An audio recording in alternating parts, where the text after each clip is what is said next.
আপনারা কি নিজেদের জাহির করার জন্য আসছে, ডকুমেন্টারি দেখানোর জন্য আসছে? আপনারা শহীদ পরিবারের জন্য কি করেছেন? কিছুই করেন নাই আপনারা। একজন দায়িত্বশীল সরকারি পদে থেকে তিনি যেভাবে আন্দোলনকারীদের দিকে আঙুল তুলে বলে উঠলেন, আপনারা কি নিজেদের জাহির করতে আসছেন? আপনারা কি করেছেন? তা যেন আগুনে ঘি ঢালার মতো কাজ করে। রাষ্ট্র পরিচালনার দায়িত্বে থাকা একজন মন্ত্রীর এমন অসহিষ্ণু আচরণ এবং গণ অভ্যুত্থানের অংশীজনদের প্রতি এমন তাচ্ছিল্যপূর্ণ মন্তব্য পুরো পরিস্থিতিকে একটি অনাকাঙ্ক্ষিত পরিণতির দিকে ঠেলে দেয়। এবার রাষ্ট্রপতি হাফিজউদ্দিন আহমেদ খেপে গেলেন ইশরাকের উপর। ভারপ্রাপ্ত রাষ্ট্রপতি অত্যন্ত সোজা ও কড়া ভাষায় বলেন যে ডকুমেন্টারিতে শহীদ আবু সাঈদের বুক পেতে দেওয়ার দৃশ্য নেই, যে ছবিগুলোতে স্বয়ং বেগম খালেদা জিয়া নিজেই নেই, যে ভিডিওতে রিক্সা চালক ও শ্রমজীবী মানুষের রক্তের কোনো দাগ নেই, সেটা আর যাই হোক কোনোভাবেই জুলাই বিপ্লবের ডকুমেন্টারি হতে পারে না। জুলাইয়ের ইতিহাস যদি দলীয় প্রচারণায় পরিণত হয়, তাহলে ক্ষতিটা শেষ পর্যন্ত কার? কোনো একটি দলের নয়, বরং রাষ্ট্রের। কারণ আগামী প্রজন্ম যদি প্রশ্ন করে জুলাইতে আসলে কারা ছিল, তখন তাদের হাতে থাকতে হবে নির্ভরযোগ্য দলিল, ছবি, ভিডিও, প্রত্যক্ষদর্শীর বক্তব্য এবং গবেষণা ভিত্তিক ইতিহাস। রাজধানীতে জামাত নেতৃত্বাধীন 11 দলীয় জোটের সচিবালয় ঘেরাও কর্মসূচিতে জামাত ইসলামী নেতা এবং জামাত ইসলামীর সংসদ সদস্য জনাব ডক্টর শফিকুল ইসলাম মাসুদের সাথে মাননীয় বিরোধী দলীয় নেতা আমির জামাত, বাংলাদেশ জামাত ইসলামীর আমির ডাক্তার শফিকুর রহমানের একটা অপ্রীতিকর অনাকাঙ্ক্ষিত ঘটনা নিয়ে রাজনীতিতে তোলপাড়। জামায়াতের মতো কঠোর সাংগঠনিক শৃঙ্খলার জন্য পরিচিত একটি দলের সর্বোচ্চ নেতা কি কারণে প্রকাশ্যে নিজের দলের একজন সংসদ সদস্যের ওপর শারীরিকভাবে ক্ষুব্ধ হলেন? আসসালামু আলাইকুম দর্শক, বাংলাদেশ ভাইরাল নিউজের নতুন একটি গুরুত্বপূর্ণ নিউজ ভিডিও নিয়ে আপনাদের মাঝে হাজির হলাম। প্রিয় দর্শক, বর্তমান বাংলাদেশের রাজনৈতিক প্রেক্ষাপট জানতে যারা এই ভিডিওটিতে ক্লিক করেছেন তাদের সবাইকে বলবো আপনারা ধৈর্য সহকারে পুরো ভিডিওটি দেখতে থাকুন, কারণ এই ভিডিওটিতে এমন কিছু তথ্য বা তথ্য শেয়ার করা হয়েছে যা জানলে আপনারা অবাক হবেন। প্রিয় দর্শক, ইতিমধ্যে আপনারা অনেকগুলো ভিডিওর অংশবিশেষ দেখে নিয়েছেন এবং আশা করি দেখেই বুঝতে পেরেছেন আজকের ভিডিওটি কতটি গুরুত্বপূর্ণ এবং আকর্ষণীয় হতে চলেছে। এখনো যারা আমাদের চ্যানেলটি সাবস্ক্রাইব করেননি তাদের সবাইকে বলবো আমাদের চ্যানেলটি সাবস্ক্রাইব করে পাশে থাকা বেল আইকনটা অন করে দিবেন, আর যারা ইতিমধ্যেই সাবস্ক্রাইব করেছেন তাদেরকে অসংখ্য ধন্যবাদ। তো প্রিয় দর্শক, চলুন আর কথা বাড়াবো না, একটি লাইক দিয়ে মূল ভিডিওতে যাওয়া যাক।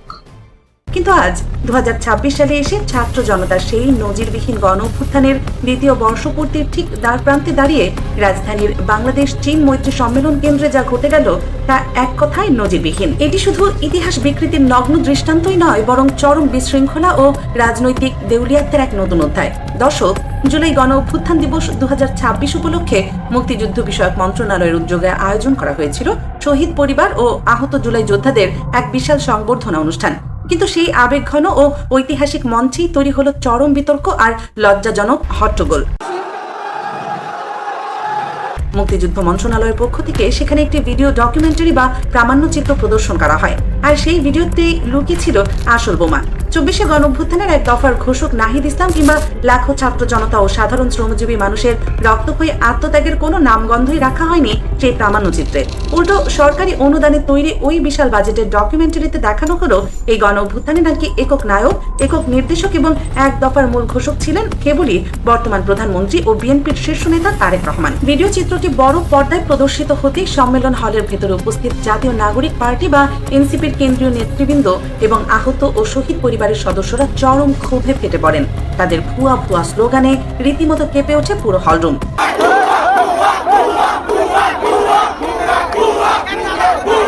এক পর্যায়ে রাষ্ট্রপতির উপস্থিতিতেই অনুষ্ঠান বয়কট করে হল ত্যাগ করতে শুরু করেন এনসিপি নেতাকর্মীরা।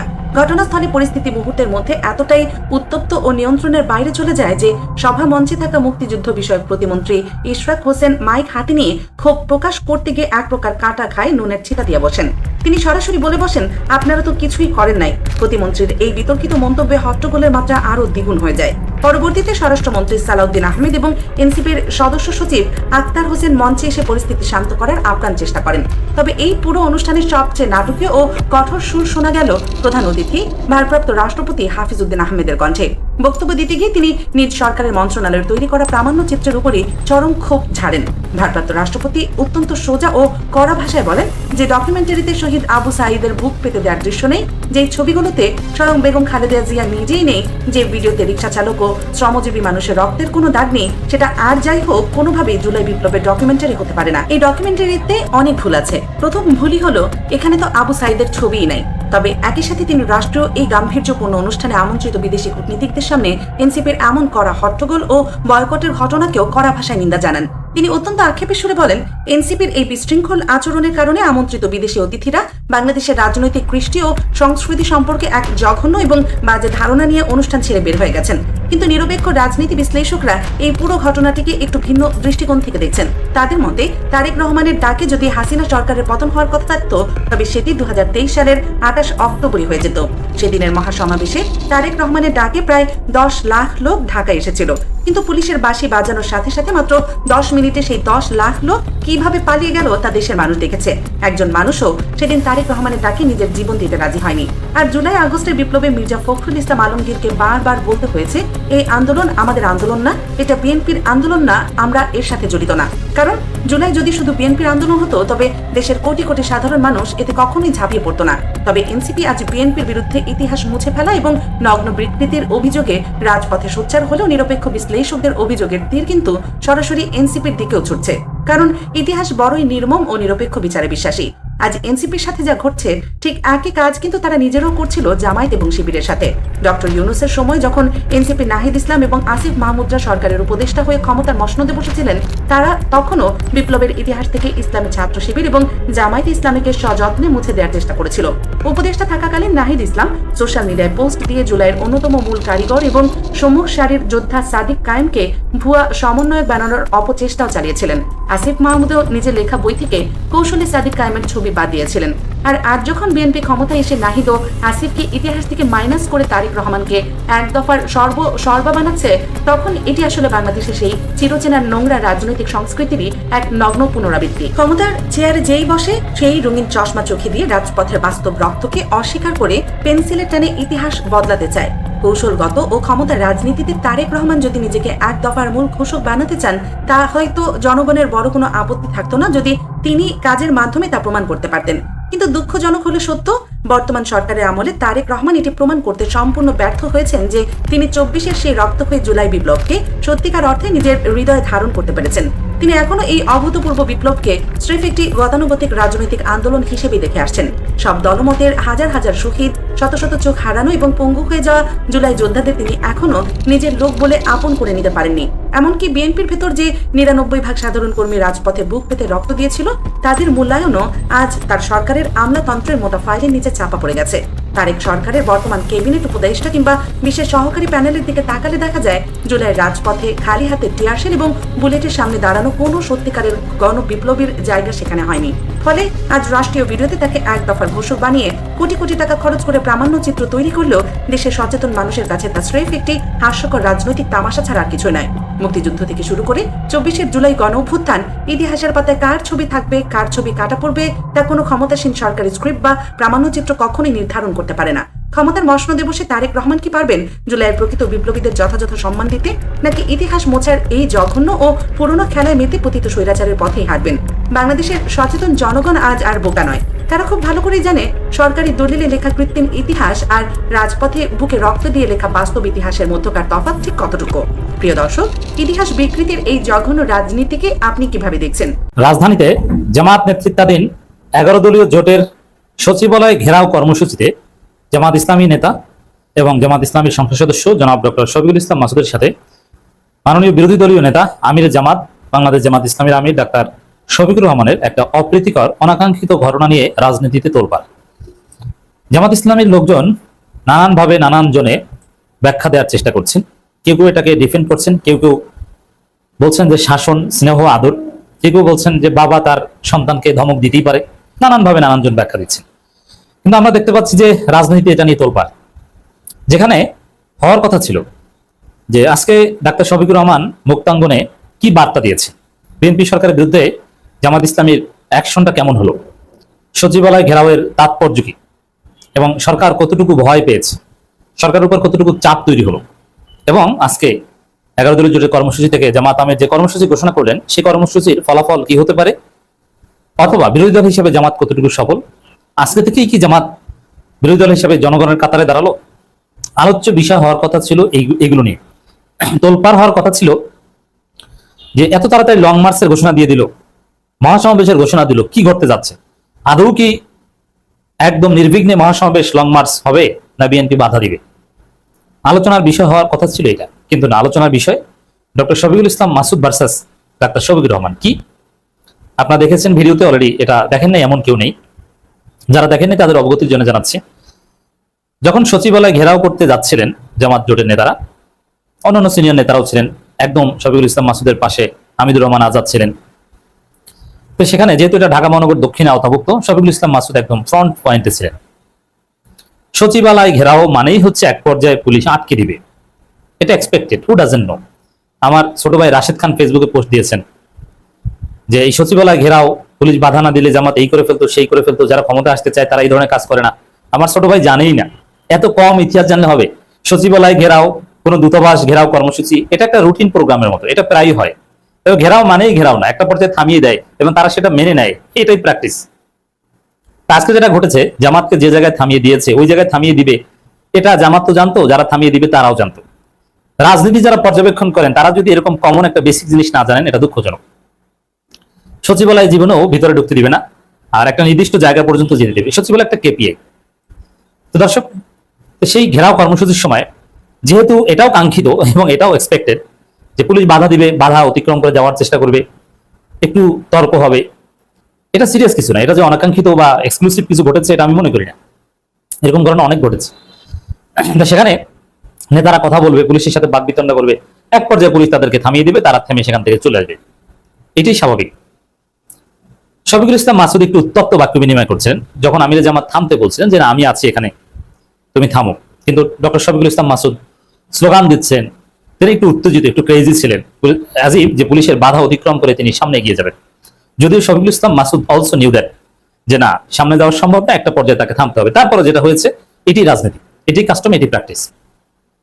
তো সেখানে একটা পর্যায়ে ডাক্তার শফিকুল ইসলাম মাসুদকে থামিয়ে দিয়েছে।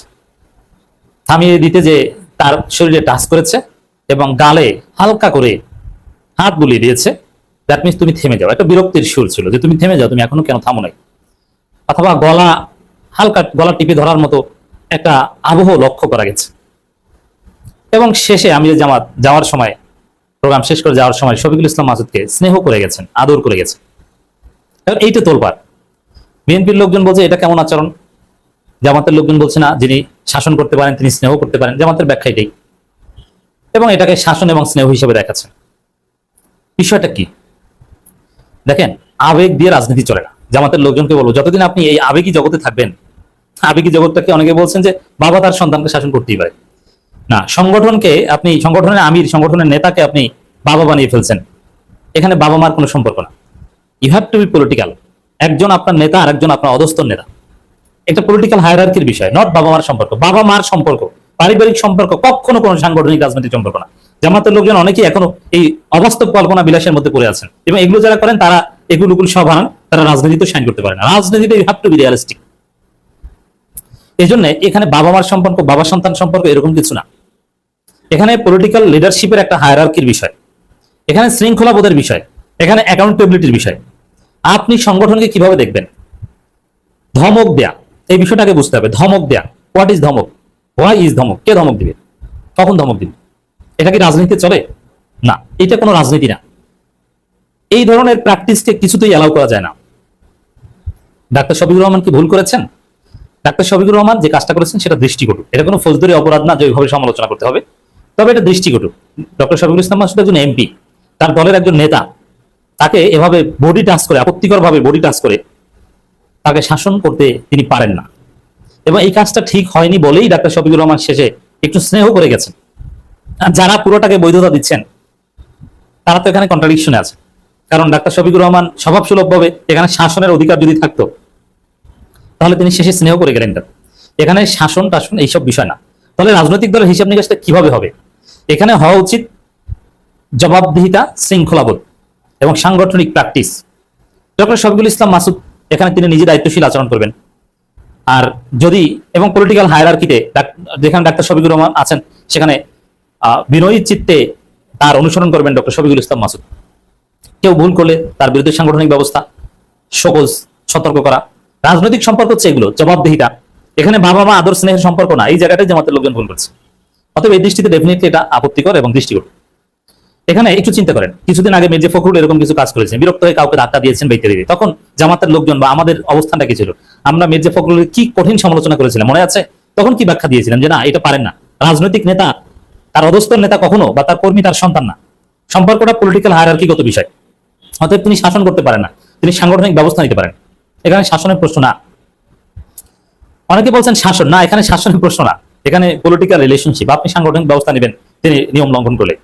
তো এই যখন পর্যন্ত আপনি দলটাকে এই সাংগঠনিক হায়ারার্কি, লিডার, টপ লিডার এবং হায়ারার্কির নিচের লিডারের মধ্যে সম্পর্ক, এই জিনিসগুলো সঠিকভাবে আইডেন্টিফাই করতে না পারবেন, ডিফাইন করতে না পারবেন, ততক্ষণ পর্যন্ত আপনি ক্ষমতার স্বাদ পাবেন না, ইহো জনমের ক্ষমতা দেখতে পারবেন না।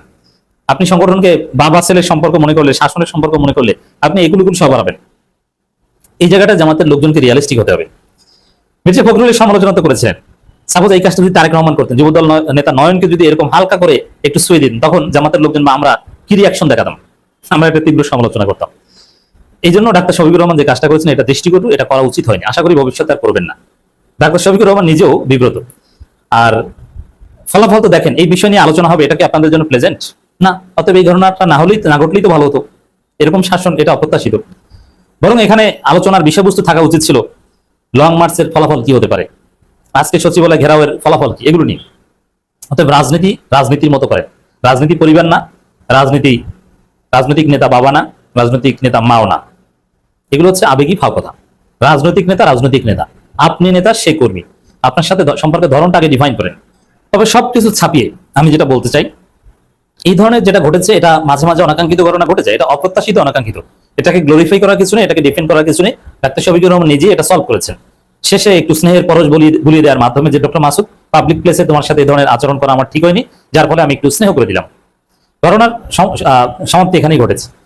কিন্তু আমি দিনভর পুরো ঘটনাটাকে যেভাবে দেখি, এই ধরনের বিষয় আলোচনা করতে হবে, এটাই আমরা চাইনি।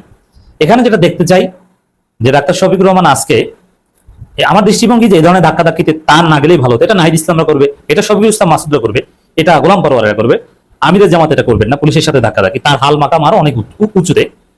তারপরও তিনি আজকে যে আচরণ করেছেন বা যে অ্যাকশন দেখিয়েছেন, এটা তার মধ্যে একটা তারুণ্যের ছাপ আমরা লক্ষ্য করছি। এবং তিনি হিট, ডাক্তার শফিকুর রহমান হিট, একদম ইয়াং লিডারের মতো আচরণ করেছেন, অনেকের কাছে এটা ভালো লেগেছে। প্রিয় দর্শক, ইতিমধ্যে আপনারা আমাদের পুরো ভিডিওটি দেখেছেন। ভিডিওটি দেখে কি জানলেন এবং বুঝলেন, অবশ্যই আপনাদের মূল্যবান মতামতটি আমাদের কমেন্ট বক্সে জানাতে ভুলবেন না। এখনো যারা আমাদের চ্যানেলটি সাবস্ক্রাইব করেননি তাদের সবাইকে বলবো আমাদের চ্যানেলটি সাবস্ক্রাইব করে পাশে থাকা বেল আইকনটা অন করে দিবেন, এরকম নিত্য নতুন প্রতিদিন গরম গরম নিউজ আপডেট পেতে। ধন্যবাদ সবাইকে।